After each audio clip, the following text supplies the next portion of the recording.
Nicola Phillips from Shapiro for joining us today. And one of the biggest challenges and hurdles that we hear, Jungle Scout is really focused on the product research aspect and making sure that people find the right product to sell. But once they go through that process and then find the supplier, one of the biggest challenges is how to get that product from the suppliers overseas, often in China, all the way to Amazon's warehouse. And there are a lot of challenges and laws, regulations. It can be very intimidating. So we're really excited to have you, Nicola, as an FBA expert at Shapiro. So you're not only an expert in importing products, but specifically for the challenges of Amazon FBA sellers.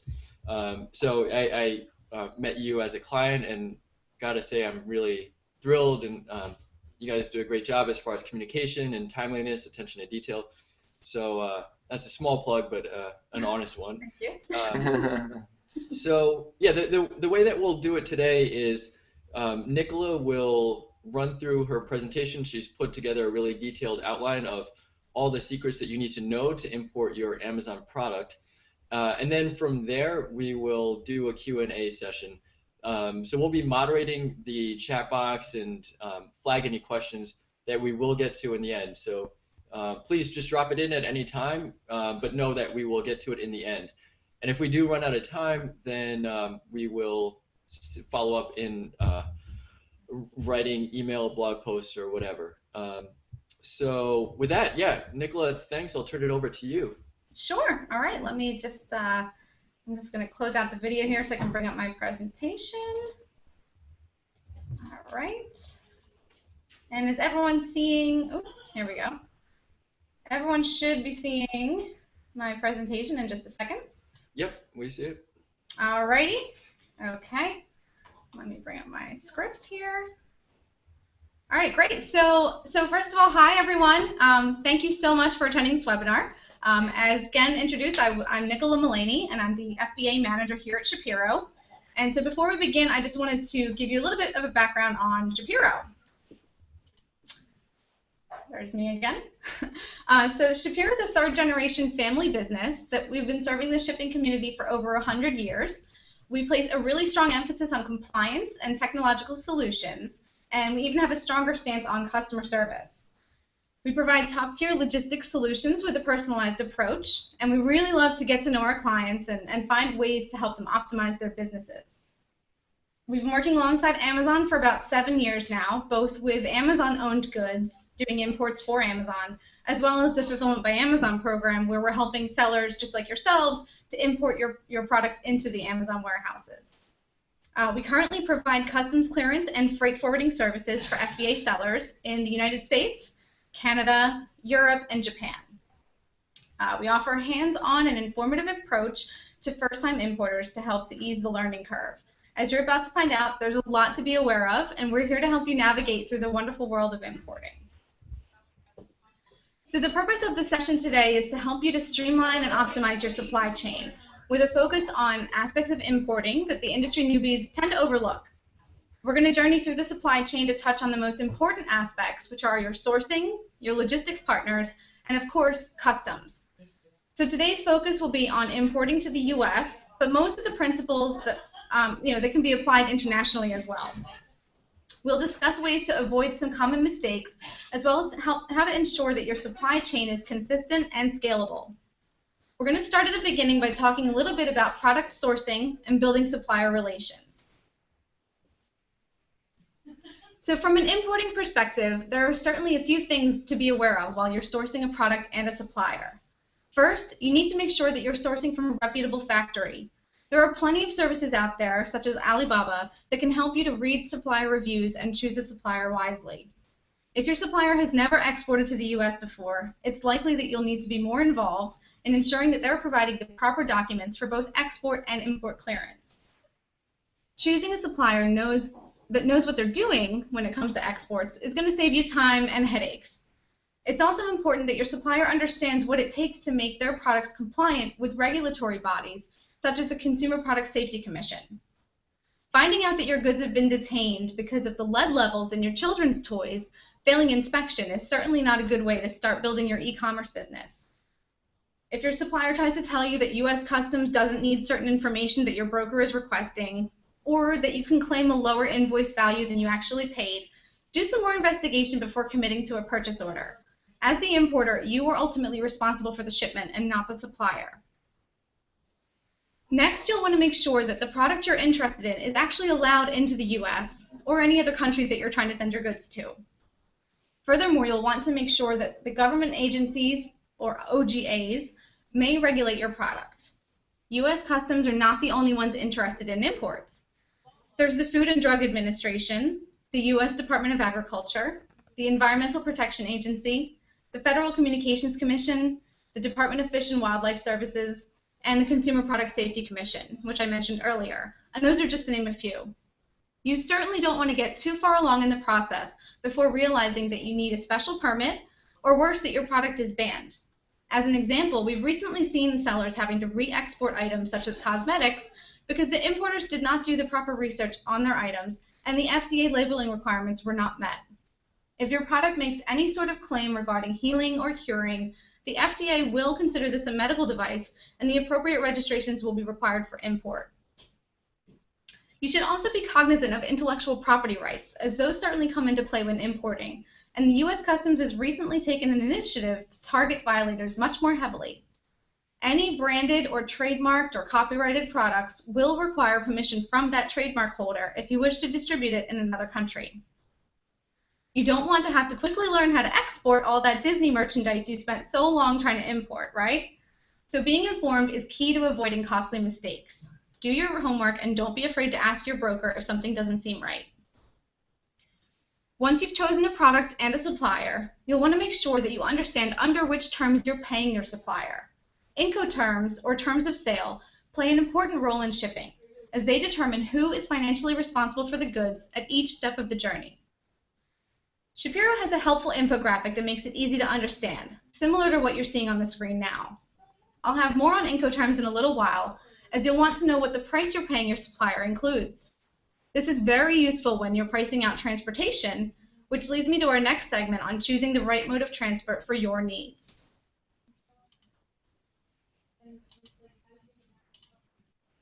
So if you're new to FBA, most likely you'll want to test the market on your product prior to investing in shipping larger volumes. In most cases, using a small parcel courier like DHL or UPS could be your best option. Shapiro can help you decide if you need a forwarder and a broker, or if a courier would be a better option for you. In general, if you're going to ship less than 150 kilos of goods, and the commercial value of that freight is less than $2,500 US, a courier can handle this for you, no problem. However, if the goods are high value, or if they're subject to regulation by a government agency like the ones I mentioned previously, a courier may require a broker like Shapiro to get involved in the clearance portion of things while they still handle the transportation. It's really no problem. Shapiro provides flexible logistics solutions that are built to fit a variety of FBA sellers' needs. If you're looking to ship pallets or even a full container, we've got you covered there too. Before you can even start to price out shipping, you'll need to head to Seller Central to find out where Amazon wants you to send your goods. There's a high likelihood that they will want to split your cargo up across several fulfillment centers, and sometimes that alone can make using a courier more economic. If you wish to avoid this, you can always opt for Amazon's inventory placement program. In this program, Amazon allows you to ship your goods to one warehouse instead of multiple, but there is a per unit fee for this. Once you know the cost, you can use this to perform a cost analysis of shipping directly to one warehouse versus shipping to multiple. We're happy to help quote in both scenarios. When you're choosing a mode of transport, the two main factors to consider are volume and speed. How much freight do you want to send, and how quickly do you want to get it there? In general, courier shipments are going to be your cheapest and fastest methods, but only up to a certain size. After that, your options are air freight or ocean freight, and for that, you need a forwarder who can properly route your freight and book space on a vessel or an aircraft for you.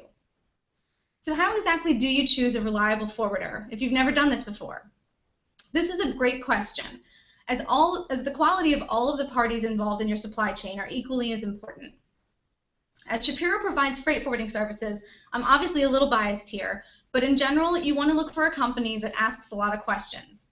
The details matter here, and if anyone is promising you otherwise, I'd think twice. If you're not a seasoned shipper, you'll want a forwarder who's experienced with new importers, like Shapiro.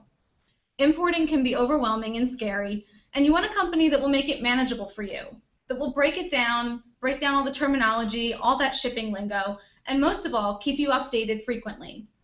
Like in many things, with shipping, you're going to get what you pay for. So if you are looking for bottom-of-the-barrel rates, you can certainly expect a bottom-of-the-barrel service.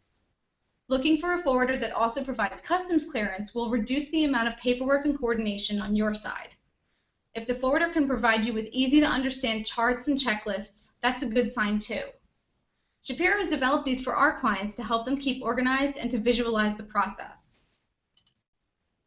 What you're seeing now on our slide is our shipment process flowchart. This graphic illustrates the steps you would follow if you were using our forwarding service. It takes you from creating a shipment to accepting a freight quote, all the way through customs clearance and then delivery. We've also come up with a checklist that we provide that goes along with both forwarding and customs to ensure that all the I's are dotted and all the T's are crossed, which helps to minimize delays once the shipment gets underway.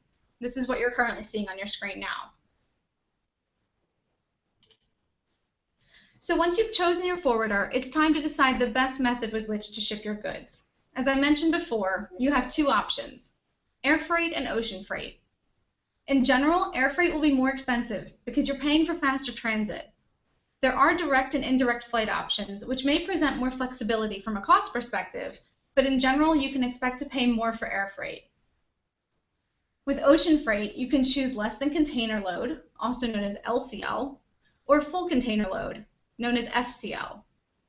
We have some handy cheat sheets to help you with container specifications on our website in the Resource Center tab.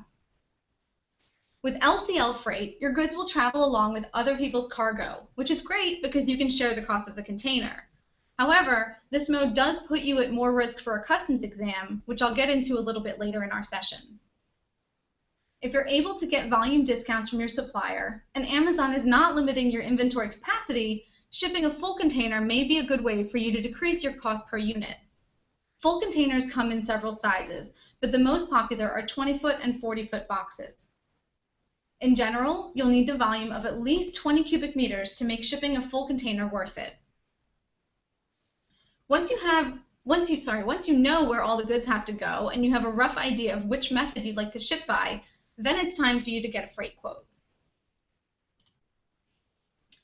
So now that you've heard about the ways to ship, let's talk about how to get that pricing. Shapiro has a freight pricing team dedicated to Amazon FBA shipments. We know the ins and outs of Amazon shipping, and we're happy to provide you with a few different quotes should you want to compare air versus ocean, speedy or slow services, or perhaps you want to analyze and do the cost benefit of utilizing Amazon's inventory placement program. In this program, again for a fee, you can avoid Amazon splitting your cargo into 2, 3, or even more destinations, which may provide you cost savings on the logistics side of things. Keep in mind though, Amazon may still transship your goods to multiple fulfillment centers before making them readily available in the marketplace. In order to provide you with an accurate quote, we'll need some specifics on your cargo.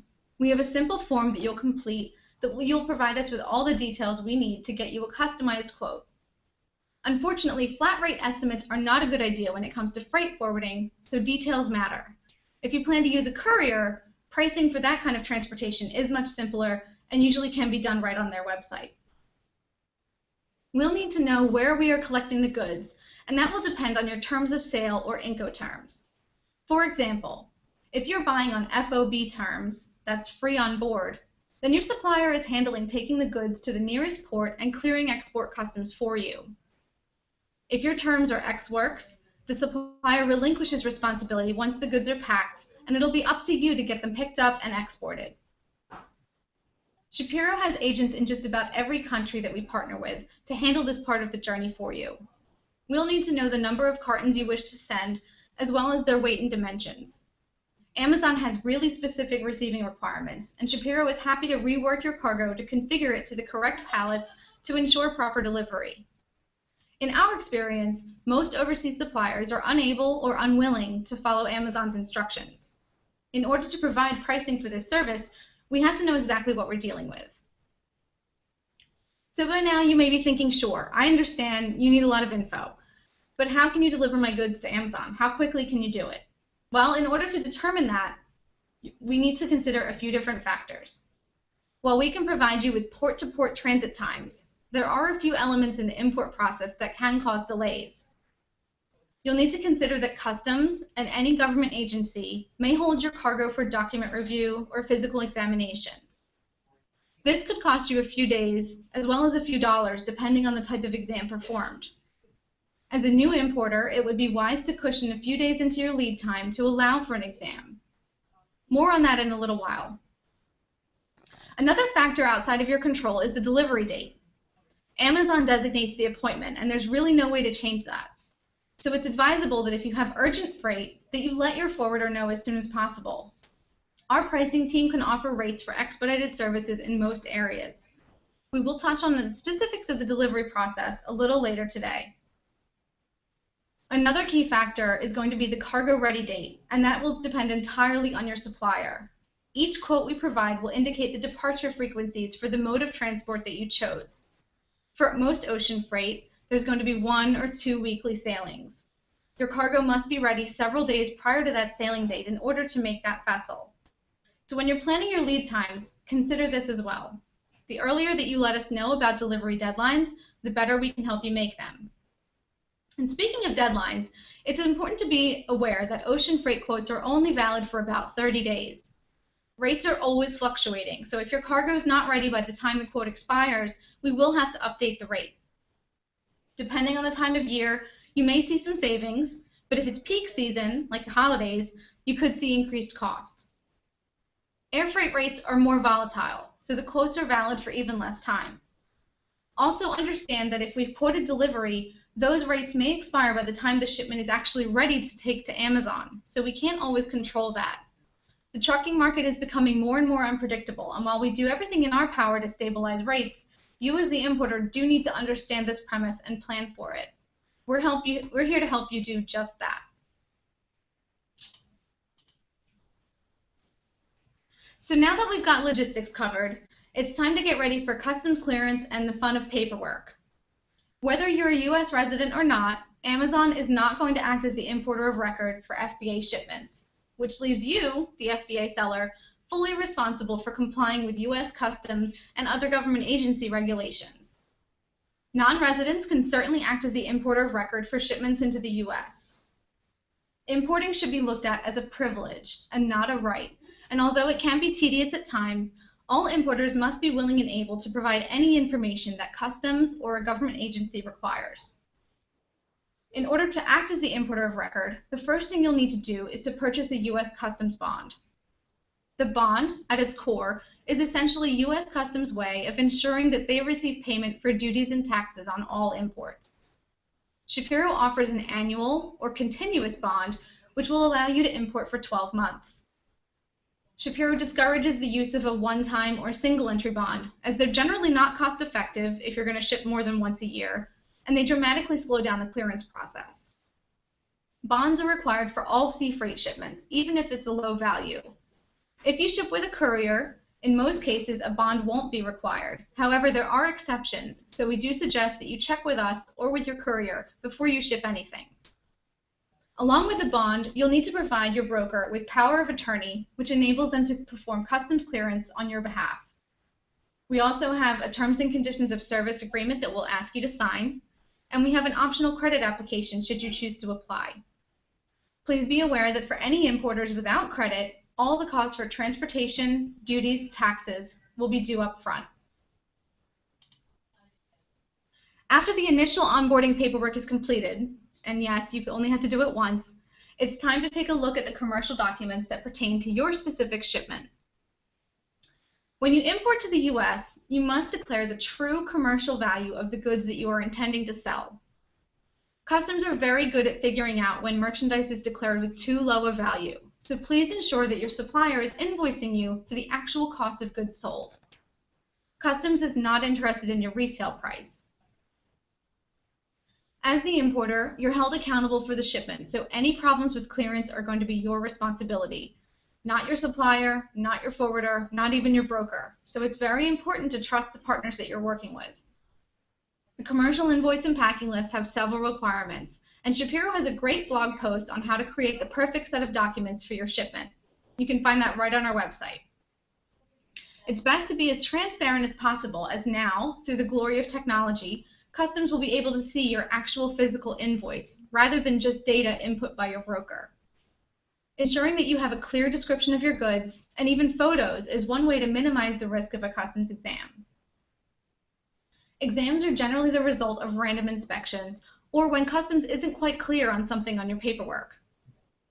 Some of the data elements required on commercial documents are the country of origin, the terms of sale or Incoterms, your actual manufacturer's name and address, the gross and net weights, and the currency used on the invoice. Don't be surprised if we ask you a lot of questions about your documents. We're just trying to make sure that everything is entered accurately and in compliance with U.S. Customs. We promise we're not trying to create more work for you. While we're on the topic of proper documentation, you'll want to make a note that all master shipping cartons should include the following data printed on the outside: the carton count, your gross and net weights, the country of origin, and any tracking labels such as your FBA shipment labels. Boxes without these markings may be subject to marking holds at arrival, which will create a clearance delay. If you're shipping on wooden pallets, you'll also need to ensure that they're properly fumigated and stamped. Otherwise, the USDA could refuse entry. So, just how much are these customs duties and taxes going to run you? Well, that's going to depend mainly on your commodity, but also on a few other factors, including the country of origin.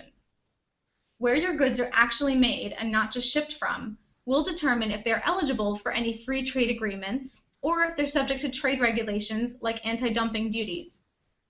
Anti-dumping duties are high duties placed on foreign goods that have been priced below fair market value. You certainly want to be aware of these before committing to that product. A good example of these would be colored pencils from China. Now that adult coloring books are so popular, colored pencils are also in high demand.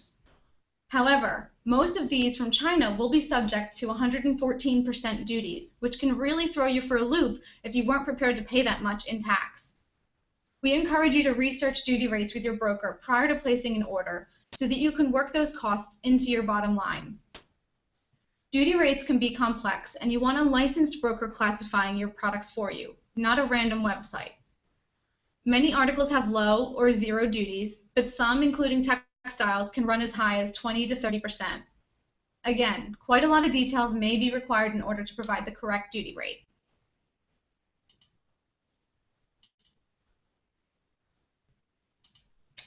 Sorry, I'm getting a little problem here. Here we go.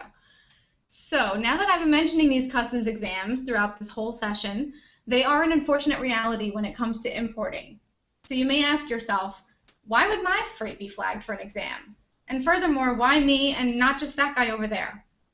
Well, to be honest, customs does not disclose the examination information to the trade community due to national security risk. What we do know is that elements such as the shipper, the importer, the duty rate, and the customs country of origin, are all taken under analytical consideration. Although some examinations are completely random, there is a track record that follows you in your supply chain. If you're a first-time importer, customs will likely examine your first few shipments in order to establish credibility. If you have a repeat offender going on, marking or labeling issues, for example, be aware that you may be now under customs microscope. There are several types of exams. X-ray exams are the least invasive and generally take place within 2 to 3 days of arrival. When you have a tailgate exam, customs will then open the container and take a look, but they won't actually open any boxes. This one takes a little bit longer. Intensive exams are the most invasive, as customs will go through and open the boxes and look directly at your merchandise. Exam times vary from port to port, and they depend on how busy the customs staff are. So unfortunately, there's no standard, and we recommend building in a cushion of at least a few days into your plans, and then being diligent with your customs requirements and hoping for the best. If you're shipping with Shapiro, we will keep you updated every step of the way. Remember, the main reason for exams is protection, so while it can be frustrating and costly, It is all for good reason.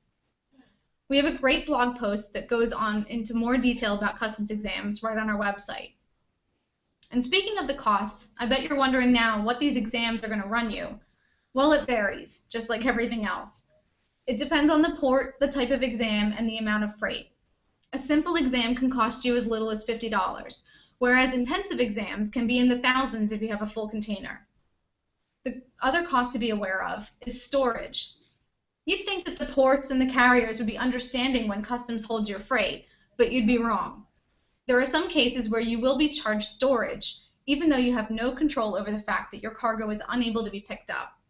It's unfair, but it is a fact, and that's why we want to prepare our importers for this unfortunate reality. As importers, you are responsible for the costs associated with the exam, and Customs does provide a regulation spelling it all out, which is what you're seeing on your screen now. It's the Code of Federal Regulations 19-1467, and it basically states that Customs and Border Patrol has the right to examine any shipment imported into the U.S., and it's important to know that you as the importer must bear the cost of such exams. The importer shall bear any expense involved in preparing the merchandise for Customs examination and the closing of the packages. So with all this going on, I'm sure you'd like to hear that there's an easy and free way to keep updated on your shipments. Well, you're in luck. If you're shipping with us, we offer a cargo tracking tool called Shapiro 360, which will give you 24/7 access to the real-time status of your shipments. You can even contact your team directly from the site if you have questions, and you can run a lot of helpful reports on your cargo trends. Maybe you're interested in how many times you were flagged for a customs exam in a certain period. We can provide that for you. Maybe you want to calculate your landed cost. We can help with that too. We offer this tool to all of our clients as we realize that sometimes you want answers outside of normal business hours. Especially with all of you being located all over the world, it's essential to have 24/7 access. The site is very user-friendly, but we do offer live demos to help you get started too. So here we are. Your goods have traveled halfway around the world, they've made it through customs, and now they just have to make it to Amazon's door. It's wise to understand how these deliveries work, and that will allow you to identify the events that may cause delays. Once the freight arrives, it'll clear customs, and as long as there's no delay there, we'll send a carrier in to pick your freight up right away. If you're shipping with us, we'll have set everything up for quick release, but if you're using another forwarder or broker, make sure that they've taken care of all their responsibilities so that you can get your freight collected as soon as possible. More on that in just a minute. Keep in mind that during peak delivery times like the holidays, sometimes Amazon's appointments are given as far out as 2 weeks. It's really not ideal, but it's understandable considering just how much freight they are dealing with during those surges. It's imperative that you plan your holiday shipping with this in mind, as well as Amazon's holiday deadlines, which are generally 3 weeks prior to the actual holiday. For example, last year, December 4th was the deadline for Christmas. If you're shipping LCL or FCL freight, that's loose freight or full container, and not a small parcel, you need to account for time needed to rework your freight onto the proper Amazon pallets once it clears customs. Our warehouse partners work as quickly as possible, but it's wise to have a good understanding of exactly what's happening to the freight before it's Amazon ready. Amazon requires most freight to be delivered on 48 by 40 inch pallets with a height restriction of 72 inches and a weight limit of 1,500 pounds. If you have multiple FBA shipment IDs, these cannot be commingled on the same pallet. For the full scope of Amazon's requirements, please contact us directly or check with Seller Central. Unless you're shipping a full truckload or you've elected for expedited trucking, your shipment will travel as LTL, which is less than truckload. Just like the LCL ocean freight, your goods will be consolidated inside a 53-foot truck with other people's cargo. So what does this mean for you? Well, if your cargo is not the first stop on that delivery route, there's a chance that delays at other stops could cause your driver to miss the Amazon appointment. Amazon warehouses all operate under the same strict set of rules. However, ultimately, it's up to the manager on site at the time to make the final decision in terms of accepting or rejecting a delivery. Over the years, we've seen Amazon accept late deliveries when given notice. We've also seen them reject it just for being a few minutes late.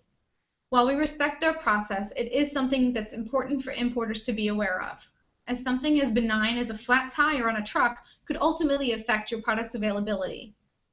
We need sellers to understand that these things happen and know that when they do, we'll work with our carriers to correct the situation as soon as possible.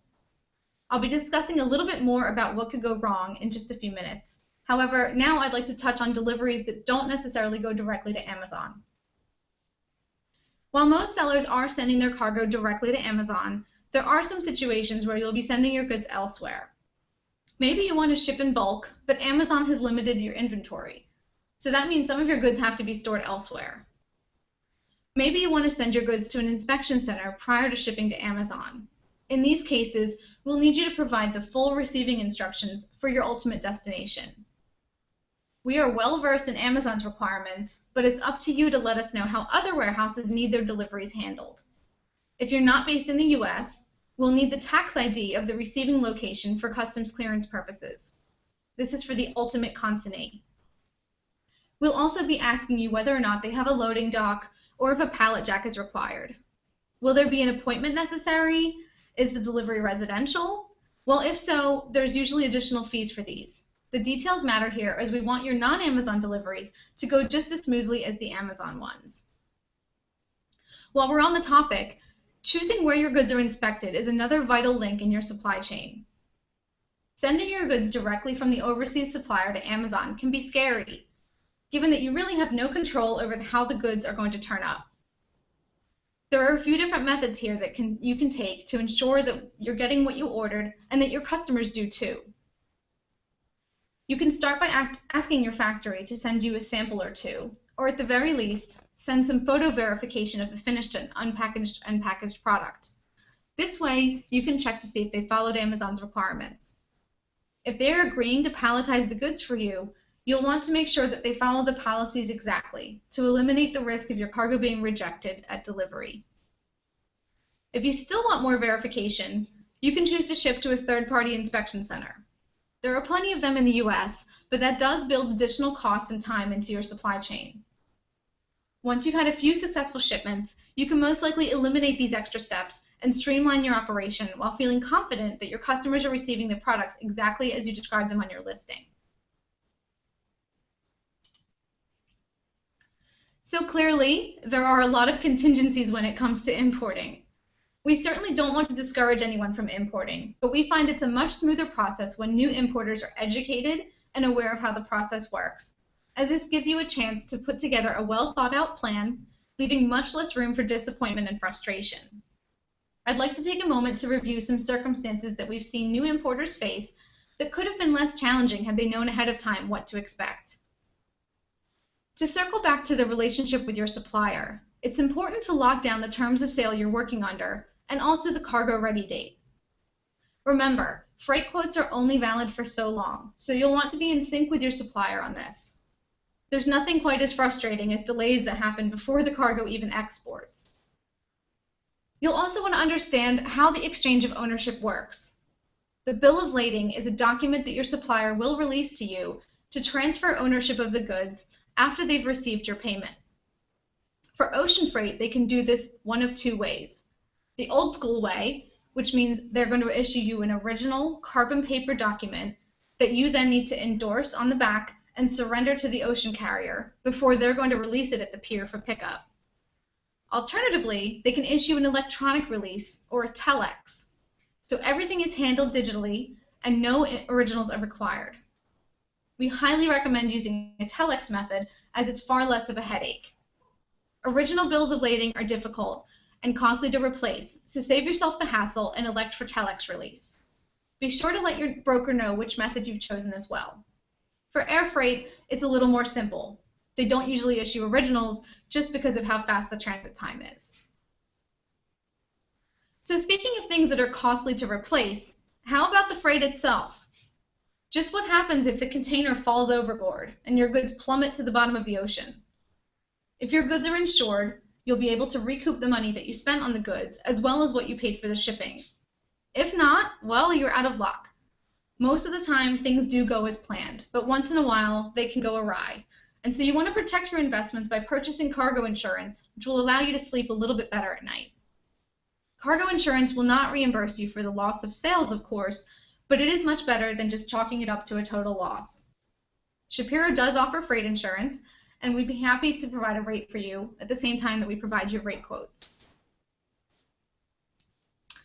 We've already covered a few of the things that may cost you extra, like exam charges and the subsequent storage charges that may follow, but storage charges can also occur where there are delays with the release of the bill of lading, or if another government agency wants to review your shipment, even after customs releases it. Storage is generally priced by volume and usually gets more expensive the longer the freight sits. This is all the more reason to have your ducks in a row and avoid this hit to your bottom line. Another form of storage that applies only to ocean freight is known as per diem. When you ship a full container, you're renting that container from the steamship line. Once that freight gets to the U.S. and the container leaves the port for delivery, the steamship line will want the empty box returned quickly.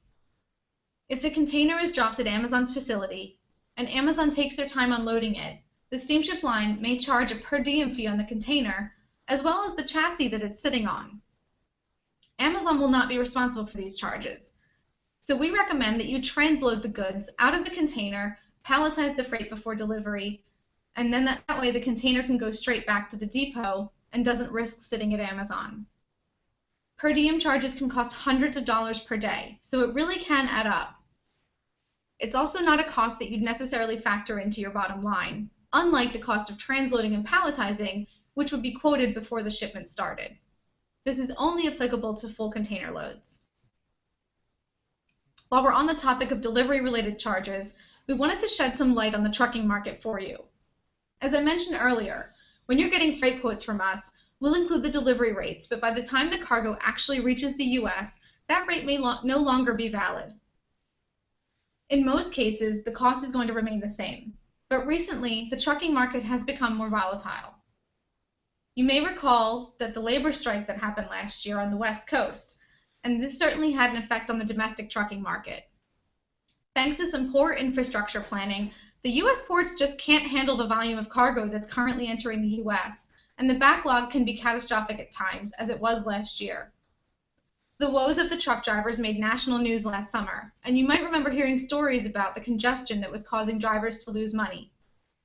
Truck drivers get paid by turns, and when there's congestion, they simply cannot make as many turns per day if they are stuck in long lines at the pier. The only other way for these drivers to continue to earn a fair wage, given these circumstances, is to charge for wait time, much like a taxi driver charges you when you're stuck in traffic. In general, drivers will allow you 1 to 2 free hours at the port pickup and also at the Amazon drop-off before they charge an hourly rate for their time. This charge is known as detention. It's generally about $85 per hour, but it does vary by carrier. There are 2 types of unloading procedures that the carriers will provide. One is a live unload, where the driver will stay with the cargo until Amazon finishes unloading, and this is where detention is most likely to come into play.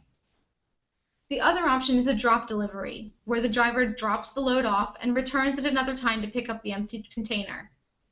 This option does involve 2 trips, so it will cost more, but it does minimize the likelihood of unplanned detention charges.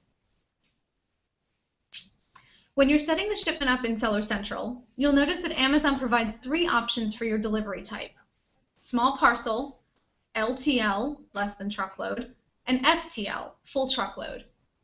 Small parcel is only to be used if you're using a company like DHL or UPS to send loose boxes via courier. Amazon does provide preferred carriers for LTL and FTL trucking as well, and you're free to use those for delivery. However, these arrangements would then be your responsibility and not the broker. So if you're not familiar with the process, it may be a bit of a headache for you. Shapiro can handle delivery for you and let you handle the rest of your business. Each year, Amazon publishes a calendar of deadlines for the holiday season. It's generally about 3 weeks prior to the actual holiday, and as you can imagine, there's a mad rush to get freight into the warehouses at this time. We cannot stress enough that you need to allow yourself ample time to get your freight in for these peaks. Wait times for appointments can be as long as 2 weeks, so we recommend that if you're worried about running out of stock, you supplement your freight shipments with small parcel deliveries with a courier service. After the holidays, another peak time for shipping will be around the end of January, prior to the Chinese New Year holiday. If you're going to be sourcing in China, you need to be aware of this week-long holiday where there'll be no aircraft or vessels departing China. You'll also not likely be able to communicate with your supplier at this time either. The few weeks leading up to this holiday create a high demand for cargo space, which drives the prices up and allows the carriers to have all control over what sails and what gets left behind. The big players like Apple, Samsung, and Walmart usually buy up a lot of this space, and therefore they have an advantage over everyone else. There's always a risk that the carriers will roll your bookings to the next sailing to make space for the big guys. So the moral of the story here is proactivity. So now that you've heard about the A to Z process of getting your goods to Amazon, we thought it would be useful to provide you with a few ways to manage your expectations by understanding the timeline of your process so that you can plan accordingly. Freight quotes are going to take about 48 hours for us to turn around. The ocean quotes you receive are generally valid for 30 days, and air quotes are generally valid for about a week. However, during peak season, this can shorten. Once you accept a quote, it can take about 1 to 2 weeks for the goods to depart, depending on the mode of transport and your cargo ready date. Customs bonds can be ready within about 24 hours of receiving completed paperwork and payment. So hopefully by now you've received the message that being prepared will help you avoid costly mistakes, and that partnering with the right providers will help you to ensure that your imports and exports are handled with precision and care. Today we discussed things to consider when choosing your supplier and your forwarder, as well as the different modes of transport. We reviewed the requirements for customs clearance, and we also learned about the delivery process, as well as some things that are completely out of your control. Your knowledge on these topics will help you to avoid some of the common pitfalls that new importers face and allow you to successfully develop your e-commerce businesses. So this concludes today's webinar. I'd like to thank you for attending, and I hope that this session provided you with the knowledge that you need to get started or to continue to build your FBA business. We're going to open it up for question and answer, but if you don't get your question answered today, we're certainly able to help, so please feel free to contact us at the email address that you see on your screen. Thank you so much, and best of luck. Thank you, Nicola. That was awesome, and really incited some great questions and conversation in the chat room. So really appreciate your time. And yeah, I thought I would start off with a question that I did see from Heather, and this kind of relates to the bamboo jungle sticks that we've been launching in a case study. And it's really about the fumigation that you mentioned. If they were to import, Heather suggested importing wood furniture. Does that need to be fumigated, or how do you confirm what steps you need to go through so you can avoid any challenges at customs? So you'll just need to make sure that if you are providing any sort of wood packaging material, such as wooden pallets, that they are stamped with the ISBN 15 stamp for the U.S. There are different requirements depending on the countries that you're shipping to, but we'll just focus on the U.S. The U.S. Department of Agriculture regulates the wooden imports, so you can certainly turn to them for direct questions. Most brokers and forwarders can provide you with examples of what the stamps look like, and again, most experienced exporters, suppliers overseas, they'll be familiar with this and they'll be able to take care of that overseas. It's kind of common knowledge for everyone exporting these days. If it's not done, however, the goods, the wooden pieces will have to be re-exported at your cost. So you certainly want to be careful with that. If you're really unsure that your supplier is going to have the properly fumigated wood, then I suggest just shipping loose boxes and having it palletized in the U.S. Got it. Excellent. Excellent. I see there was a couple questions here, Nicola, about anti-dumping policies, which I'm not familiar with at all. Are you familiar with that, or can you touch on that? Sure. Just real quick. Yeah, so I gave a little bit of an example back in the webinar about anti-dumping duties. So what these are exceptionally high duty rates that are placed on goods that are sold at below fair market value. So in China, there's a lot of things that can be made very, very cheaply that are also made here in the U.S. So when people source them from China, it really puts the U.S. domestic market for these products at a disadvantage. So what customs does is they impose these very high duty rates to sort of even the playing field. So colored pencils was one example. Candles is another article from China that has anti-dumping duties. And there are a few others. Certainly when we are working with our customers, we find out what commodity that they're importing, and we'll certainly alert you if this is subject to anti-dumping duties.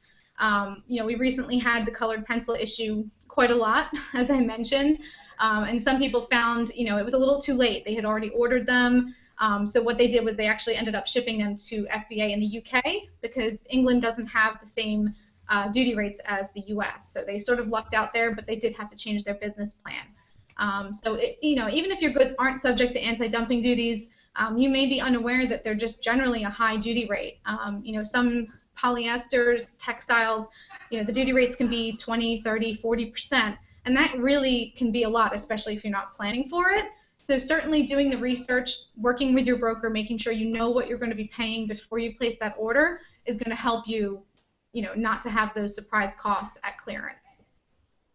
Cool, thanks for that. Is there somewhere that our audience could, like a U.S. database or anywhere else that you can find out? I know there obviously is one for customs. Is there one that lists the products that are subject to these anti-dumping fees? There's not really. I mean, you can go on customs website, but unless you are familiar with how they, their wording and with how their tariff system works, it can be very confusing. So really working with a licensed broker is preferred for this kind of thing because you don't want to get it wrong. There's a lot of ways to interpret their language, and if you assume that your goods aren't really, going to have these anti-dumping duties with them, and you're wrong, that could be a problem. A lot of the times, it is the actual supplier of the goods that is affecting whether or not these goods are subject. So gift boxes is an example. Gift boxes from China made of cardboard, a lot of those are subject to anti-dumping duties, but it does depend on who the actual manufacturer is. So what we would do is we would get that information from you, and we would run a query in our internal system and give you the scope of that anti-dumping case and let you know whether or not it applied to your specific product. Cool. That's neat that you have that database to do that. Cool. You have another question again? Yeah, so a question from Carla is that she was hearing that some sellers are undervaluing their shipments under $2,500. What's the risk, the trade-off? Do you guys recommend that? No, definitely do not. If you're undervaluing your goods, eventually you will get caught, and that basically is fraud and tax evasion. So you really don't want to get caught up in that. The small cost of needing to get a customs bond or paying duties really is going to outweigh any sort of repercussions that come from basically lying to U.S. Customs. So I wouldn't recommend it at all. I mentioned before in the webinar that sometimes suppliers are advising FBA sellers or really anybody that you can declare this lower than what you actually paid. You pay less duties, and that may work in China. It does not work in the U.S. and most of the other countries that we do imports into. So we strongly advise that you do declare the accurate cost. I got it. And follow-up from Nathan is a bond good for multiple couriers, or do you need a bond with each courier? Nope, bonds are universal. So once you have a customs bond, you're good to go. You can use Shapiro to clear, you can use DHL to clear, any other broker. The bond is with you and U.S. Customs. If you already have a bond and then you want to switch brokers, we can always switch it so that the broker that you're working with now holds the bond, but it doesn't prevent you from clearing with anybody else. Got it. Okay. And can you touch real quick on a single-use versus continuous bond? I think there's a few questions about that. Sure. So with the continuous bond, it's kind of what it sounds like. It allows you to continue to import for 12 months, and it allows your broker to file electronically and remotely. So, for example, I spoke about how Shapiro has offices all over the East Coast. We don't have an office in Chicago or Los Angeles, but with continuous bonds, we can actually file and do all of your clearances and everything right here from Baltimore. So that's one really great thing. Customs likes to see people using the continuous bond. There is, I would say somewhat less risk of a customs exam if you're using a continuous bond versus single use.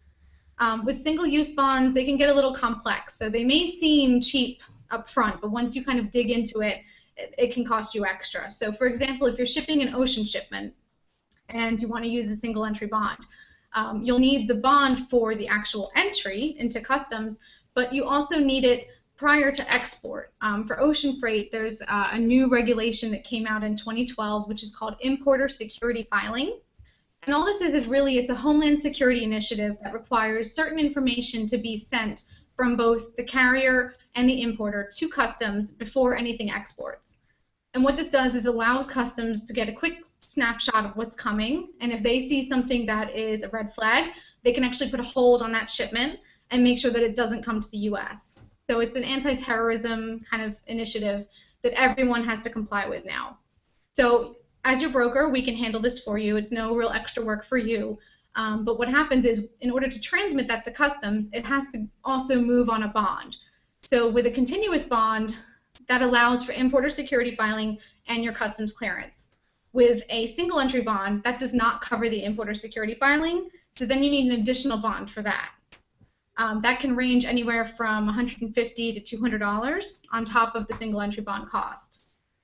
The other thing to consider is if your goods are subject to any kind of other regulation, so the FDA, USDA, anything, the single entry bond is actually going to be 3 times more expensive.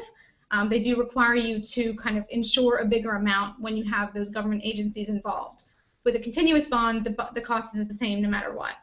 And also with the single entry bond, we can't file those remotely. So what has to happen is the physical paperwork, so your invoice, the bill of lading, all of that, has to be handed to customs in the physical port where your goods are located. And so what that means is a slower clearance process because it's not electronic. Customs has to stamp it and then return it to the broker. If the broker is not located in that port, they have to hire what's called an outport broker to do this for them. So for example, if your shipment's in Chicago, we have a partner out there that we would say, hey, can you take this paperwork to customs? And then they've got to send it down there. So you can see how it would really kind of delay the process. And really, if there were to be any sort of storage charges because of their delay, that's your responsibility. So again, it's really not recommended, especially for air freight, because with air freight, you only get about 48 hours of free time once it arrives. Ocean freight, you're going to get somewhere between 4 to 5 days. But even that, if customs, if they're busy that day, they got a big stack, or someone's out sick, they could take longer to clear. So we certainly don't recommend the single entry bond really in any scenario anymore. Cool, thanks for covering that. So I think like a fair amount of our audience, are beginners. They might be importing goods into the U.S. for the first time. If we were to just break down, your whole 45-minute presentation into just a 1-minute kind of like crash course on the things that they need to know and the things that a qualified freight forwarder like Shapiro or like someone else will handle, what are just like a few little tips that they need to know, and everything else, at least for the first shipment, because they're so overwhelmed right now that they don't have to worry about as much. Like I found a supplier today. I had this new supplier I'm about to order this product from. I want to ship it, let's say ocean freight, because it's a larger order or it's heavier. What do I need to know besides that it's probably good to contact a freight forwarder? Okay, so like I said before, and I think the general message of the webinar was to do your research. So again, you're about to place this order. You want to know what those duty rates are going to be, because if you get everything together with your forwarder and you get it shipped and then it gets here and then it's $3,000 in duties that you didn't really account for, you're going to be upset. So that's one thing, is to be prepared. So make sure you understand what agencies could regulate the goods, and then also what the duty rates are, so that you're prepared on that part. All right, so understand the duties. That's one. All right. That's one thing. Just making sure that the forwarder and broker that you're choosing are reputable, that they have good feedback. I'm sure with social media you can do some quick research on the partners that you're choosing, so make sure that they are up to par. All right, that's a good one. Make sure they're legit. Yeah, and then you'll just want to make sure that that also that they are readily available and approachable, so that you can ask questions, and so that you also get updates right away. You want to be in the know with this. You, again, as the importer, even though you do have these logistics partners helping you, ultimately you're the one responsible for everything. So having good open communication with your partners is essential for success. And then also just making sure that you understand Amazon's requirements too. So like I touched on before, some of the goods will have to be palletized. If you have oversized goods, there's certain markings and labelings that need to be on there. All that kind of stuff, just to make sure that once everything gets through the shipping and the clearance, that there's no delay on the actual delivery. Okay, cool. I think those are all good things. All right. Do you have another question, Ken? Yeah, so this one's from Ayuda. So it's basically like, if you were to use freight on board, you get a certain price. How much as a percentage would you calculate on top of that price when you use DDB? So basically, as a general rule, like, how are you calculating your shipping costs, and are there best practices as to how you would allocate the cost along the different points of importing? Sure. So, basically there's not going to be too many rules of thumb, because with DDP, obviously it's delivered duty paid, so that includes your duty rates, which will depend on your commodity and the country of origin. So there's no real standard to add on top of that, unfortunately. It's going to depend on exactly what that duty rate is for your goods. So I'm not sure if that quite answers the question, but when you're shipping free on board, you do just want to make sure that definitely is the case, that it is FOB and not one of the other terms, which I think there's FCA, which means that the goods will be moved to the port by your supplier, but they're not actually going to be paying any of the origin charges, such as the export customs clearance. So just being really clear on who is responsible for what before you go ahead and sign that purchase order and make it happening can really help you to make sure that you don't have any kind of shock. Another thing to make sure of is that your supplier does have an export license. In China, and other countries, they are required to have an export license in order to export. So if they don't have this, usually, Shapiro, our agents over in China, can help to furnish this, but that's an additional cost. So, working and having that open communication with your supplier is very important there. Okay, thank you. So we do have a fair amount of the audience is based in Europe, specifically the UK. What kind of services do you offer for those people? All the same services, really. We're equal opportunity forwarder and brokerer. So as I mentioned before, just because you're not in the U.S. or not a U.S. registered business, it really doesn't change much. There's no real additional steps that you have to take in terms of customs clearance and shipping. There may be other steps you have to take for Amazon. I'm not really familiar with those, but in terms of clearance, the only thing that's going to differ is that instead of using your U.S. tax ID as your customs importer number, you'll just be assigned one by customs, and that all happens when you apply for the bond. So really, there's really no difference. Obviously, working with a forwarder and broker in the U.S. and you're based in Europe, time zones can be an issue. But in general, we find that we work with people all around the world, and we find ways to communicate frequently and make sure that that's not an issue. So really, it doesn't matter where you're located, we can help you. Fantastic. Cool. I see quite a few questions, and I think this is going to be really difficult for you to do, Nicola, but I think people are just looking for like ballpark figures. So maybe we could just come up with an example shipment. Say it was like 20 boxes, like one full pallet full. What kind of ballpark figures? Are we talking to be $100 to ship that, $1,000, $5,000, $10,000? Well, I know this is difficult for you, but I think people are just trying to get like a general grasp of like what order of magnitude they're thinking about. Yeah, I mean that makes total sense, and if I was in that position, that's certainly a question I would be asking. And as much as brokers and forwarders kind of hate this question, I actually like it because it gives us an opportunity to educate you guys on why that's not possible. There are so many factors that go into a freight quote. that really giving you a ballpark today is not going to be possible. And the main reason is going to be I don't know where it's coming from, and I don't know where it's going. Amazon's going to determine where the freight has to go. So, for example, if you're shipping from China and you set up everything on Seller Central, you put in your 20 boxes that you want to send, and Amazon says, okay, we want 10 to Chicago, we want 10 to I don't know, Florida, and we want 10 in California. So based on the volumes, that's 30 boxes, but I think you get the drift. Based on that, as a forwarder, we're going to look at what's the most cost-effective way to ship this. Should we bring it just into LA and clear it there and then truck it to all these other locations? A lot of the time, it's actually not the best way to do it.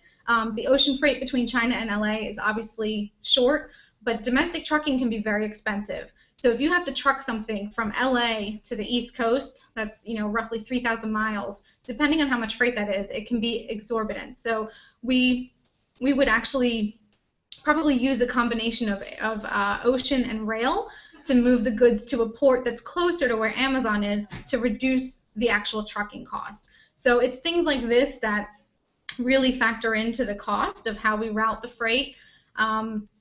And also your terms of sale, those kinds of things also apply. The mode of transport, air versus ocean, and then just the fact that the rates are currently changing, pretty much daily.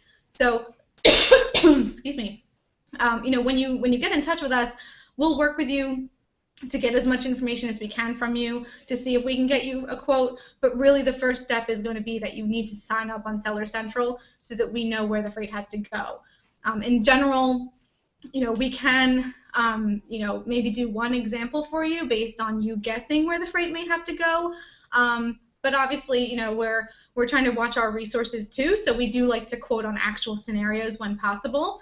We've worked with hundreds and hundreds of FBA sellers, and they all do kind of feel a little frustrated with this at first, but they do understand why we do it, and then they end up getting their quotes, and it matches everything, and they're usually very happy with the end result. So while we would love to be able to give ballparks, it's really not possible on the forwarding side. However, if you're thinking about testing the market, if you're new to this, you probably want to be using a courier anyway.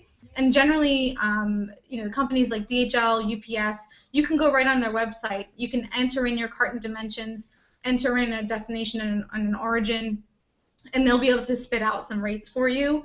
Another thing to consider with courier is that your supplier may have a contract with certain couriers, which gives them better pricing. So if you're considering shipping something with UPS to get started, you might want to check and see if your supplier has a contract, and that way maybe they can do the shipment for you, and that will help you to reduce cost as well.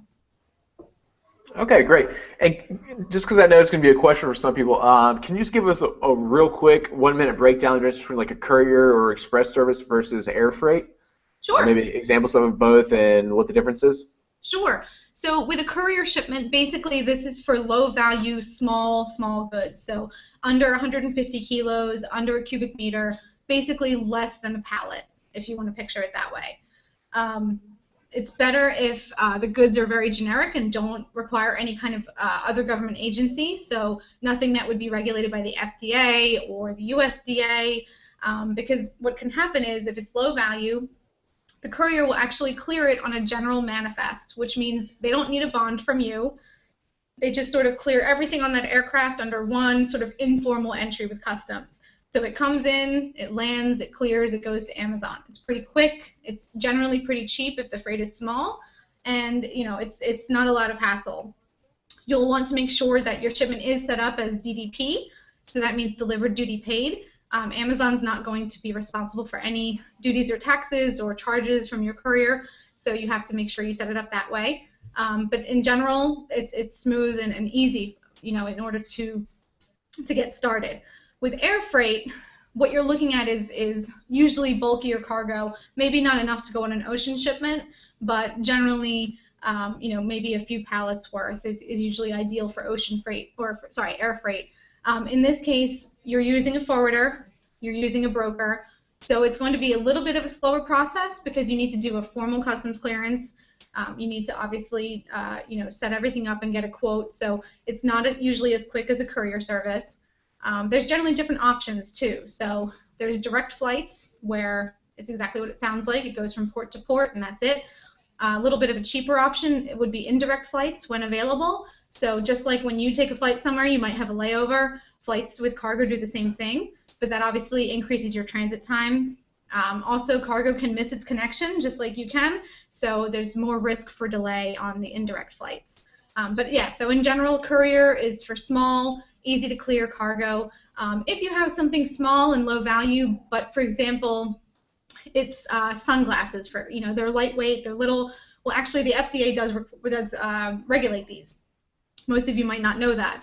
So with sunglasses, these would require a formal customs entry because of the FDA component. So you could still ship it with a courier and get that quick and cheap pricing, but you would need a broker to step in and do the clearance so that the information went both to customs and to the FDA. That really shouldn't slow down the process too much. And we do a lot of collaboration with DHL, FedEx, TNT, UPS, all of them, where we just handle the clearance part.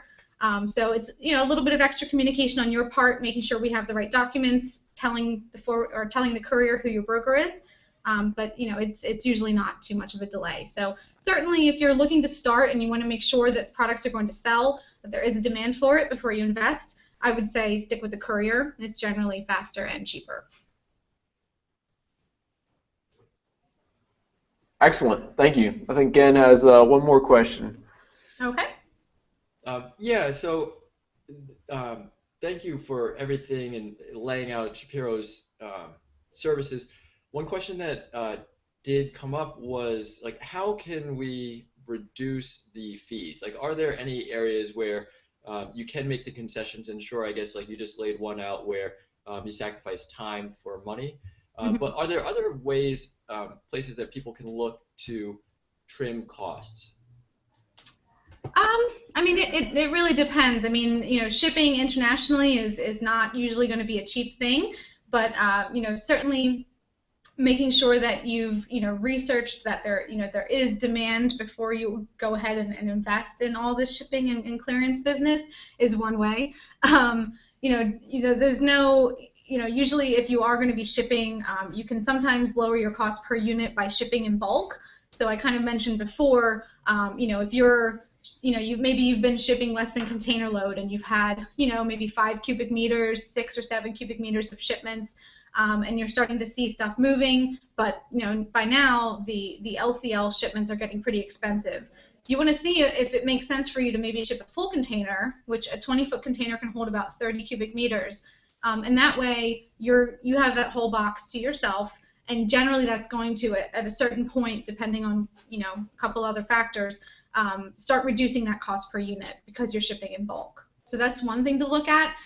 If you're not able to if you're not scaled to that part yet, really it's just going to be, sourcing products that don't have high duty rates, and making sure that, that you're, keeping your brokers and your forwarders honest in terms of rates. We try to be as competitive as possible. If someone's, comparing us to another forwarder, we will always be happy to look at quotes and make sure that you're comparing apples to apples and that we are being competitive. And if we're not, we're happy to try to negotiate down with our partners. So, that's one other thing you can do. But in general, it's not a cheap practice once you start moving freight, in a little more bulk than you would with a courier. All right. Excellent. I think, I'm sure if we left the chat open, we could answer questions for hours. So I guess at some point we just have to cut it off and maybe follow up with some of these questions later. Were there any other that you felt like we just must answer again that can't be followed up with, or? Yeah, so I think some people are still wondering at Shapiro's services, do you guys do inspection? It's a great question, actually. Right now, we don't physically do any inspections. We can recommend a couple of companies that we know our other customers are using for inspections, but we are actually researching to be able to provide this. We're looking into being able to provide third-party storage as well as some of these value-added services like inspections. Some of our trucking partners have large warehouses where they may be able to provide this. So it's not something that's currently available, but we are looking to that because we understand that's something that's in high demand. However, right now what I can advise is 2 different companies. We're not affiliated with them at all. There's, but we just see them being used a lot. They're both on the West Coast, which if you're shipping from China will help you on the logistics costs. But the one it's FBAinspection.com, and the other one is Earth Class Mail. So Earth like the planet, and then Class Mail. That one's located in Oregon. The other one's in California. And I'm sure if you troll the Amazon forums, if you troll Reddit, any of those other community websites, there'll be other FBA sellers talking about inspection services that they recommend too. So I would definitely look into those, especially if you don't have a rapport yet with your supplier and you're just not sure.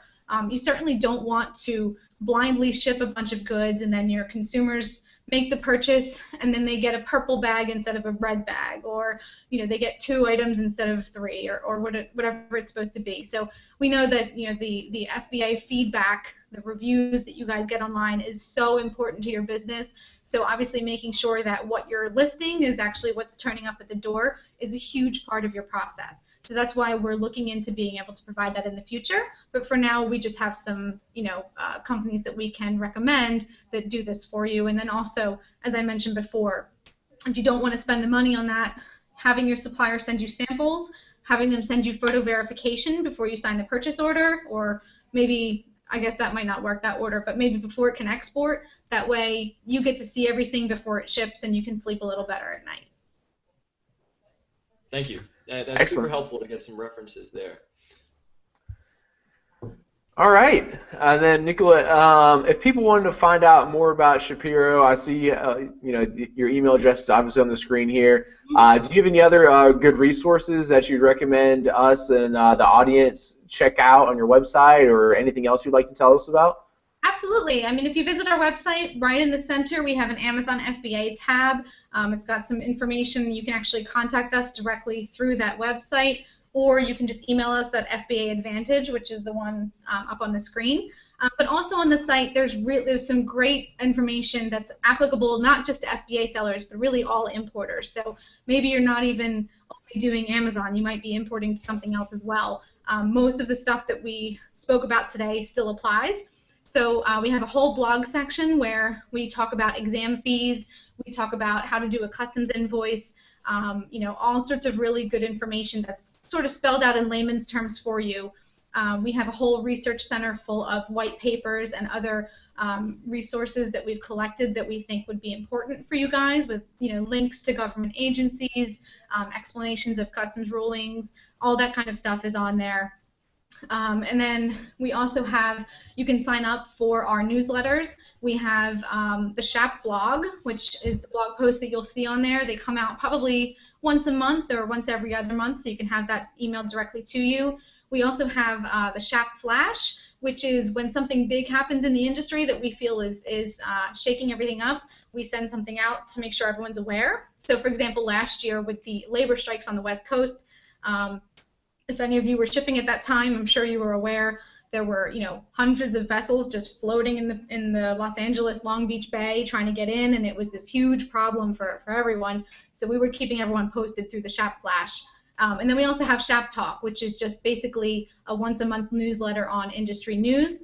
And a lot of it, maybe as new importers, it may not apply, but certainly as you become more seasoned, it's great information. So the website has a plethora of information for you out there. And then also the Amazon forums out there, talking to other sellers, people that have been through it, certainly that can be helpful too. I know that some people use reddit.com. They have a fulfillment by Amazon section, and a lot of people are on there talking about not just shipping and customs, but they talk about private labeling, and they talk about fees and everything else. So reaching out to the community that you're doing business in is another way to learn a lot and educate yourself. Fantastic. Excellent. Those are all great tips. All right. Well, I think that probably about wraps it up for the day then. I want to thank you very much, Nicola. That was all fantastic information. I think a lot of our listeners are very grateful to get it, because it can definitely be overwhelming. And if you were overwhelmed by the webinar or importing from China, you can, of course, watch the replay of this. Nicola gave us a lot of good recommendations on Shapiro, where to find good resources and so forth. Again, what are we thinking as far as a replay and follow-up blog posts and that kind of stuff? We give our audiences a scoop. For anybody that's still here, please continue to drop in your questions in the chat room. Nicola has kindly offered to review and answer them in writing for anything that we've run out of time with. So we will still be answering questions. We'll be posting this to YouTube, and we'll be recapping everything in writing as well. And then Nicola and her team will send out any additional answers. So yeah, just stay active in the chat if you have any remaining questions. All right, excellent. I'm going to drop our the link to our YouTube channel in the chat box. If you guys want to subscribe to our YouTube channel, you'll be notified when the replay of this one's up and all webinars in the future as well. So that'd be a great place. Another great place to ask questions, if you have them, are in the comments of our blog. Gen and I are good about answering all the questions there. Or in the Facebook group, as Nicola mentioned, kind of being active in the community helps a lot. So you can find our Facebook group. It's called the FBA Competitive Edge. Gen and I are active in there, as well as like literally 15,000 other people that are a lot smarter than we are. So yeah, thank you very much for joining us. Thanks again, Nicola and Gen, and everyone who joined us. Great, thank you very much, and hopefully everyone was okay with my speed. I know I do tend to talk quickly, so I'm glad you guys recorded this. But all the information is available again on our website as well, and also if you contact us directly, we'll be happy to help. Myself and Marissa, my colleague, will be answering emails at the email on the screen. So we look forward to hearing from you. All right, thanks again. Thank you. Take care. Bye. Bye, guys.